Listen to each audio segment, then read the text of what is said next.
Qui je suis, ça je n'en sais rien. Je sais que je me rapproche de qui je suis et je commence à comprendre qui je ne suis pas. Maintenant, si vous voulez les différentes casquettes que j'ai, effectivement, je suis prof de tai chi et ça fait plus de 20 ans que j'en fais et je l'enseigne maintenant avec beaucoup de... j'aime pas dire passion parce que la passion ça brûle, mais avec beaucoup de profondeur et de plaisir aussi. Nous sommes constitués d'une énergie qu'on appelle le chi. C'est pas le même mot que dans tai chi. En français c'est la même chose mais pas en chinois. En chinois on dit tai chi, c'est ji, tandis que le chi dont je parle, qui est le souffle nourricier, qui est de l'énergie pure, qui nous maintient en vie, ça se dit chi. Donc ce sont deux caractères complètement différents. Le caractère chi qui représente l'énergie, qui nous tient en vie, est représenté de deux clés. Une clé qui représente le riz, donc ça prouve que ça nourrit, et l'autre qui représente la vapeur, donc c'est comme le souffle. C'est pour ça que j'ai traduit ça par le souffle nourricier, parce que de l'énergie, il y a tellement de sortes d'énergie. Il y a de l'énergie électrique, et puis les Chinois font de la distinction entre l'énergie mentale, l'énergie physique, l'énergie musculaire.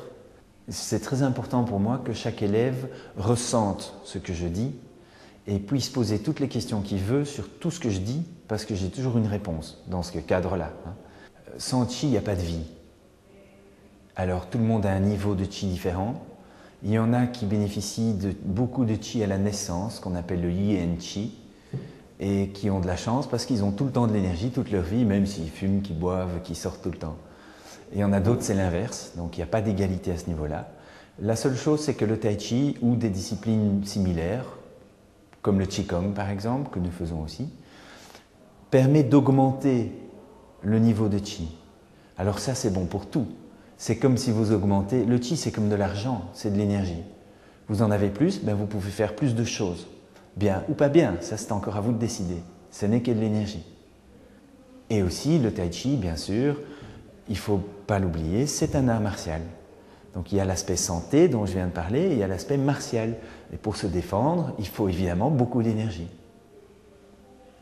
Attaquer quelqu'un n'a aucun sens parce que c'est perdre d'office. Il y a un proverbe chinois qui dit que quand deux tigres se battent, il y en a un qui meurt et l'autre est blessé. Donc ça n'a aucun intérêt de se battre. Et d'ailleurs, le tai chi n'est pas utilisable en tant que tel, le tai chi pur n'est pas utilisable sans qu'il y ait une intention venant de l'autre personne. Parce que tout l'art du tai chi est d'utiliser cette énergie qui est transmise par l'intention d'une autre personne. L'intention, c'est comme un câble, et l'énergie, c'est comme l'électricité qui passe dans ce câble, vous voyez ? Mais sans le câble, il n'y a pas cette énergie qui vient vers vous, et donc, dans ce cas, il n'y a pas de possibilité d'utiliser le tai chi pur. Bien sûr, je peux toujours prendre mon poing et taper physiquement sur quelqu'un, mais ça n'a rien à voir avec du tai chi dans ce cas-là. Aussi, le tai chi permet un meilleur contrôle de soi, de gérer ses émotions, de gérer son stress, et sa confiance en soi.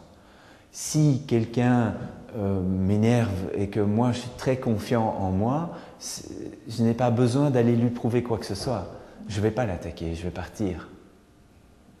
C'est seulement, vous savez, c'est comme un animal, hein, c'est seulement s'il est acculé qu'il va se mettre à se battre. Sinon, il va fuir, ça n'a pas d'intérêt.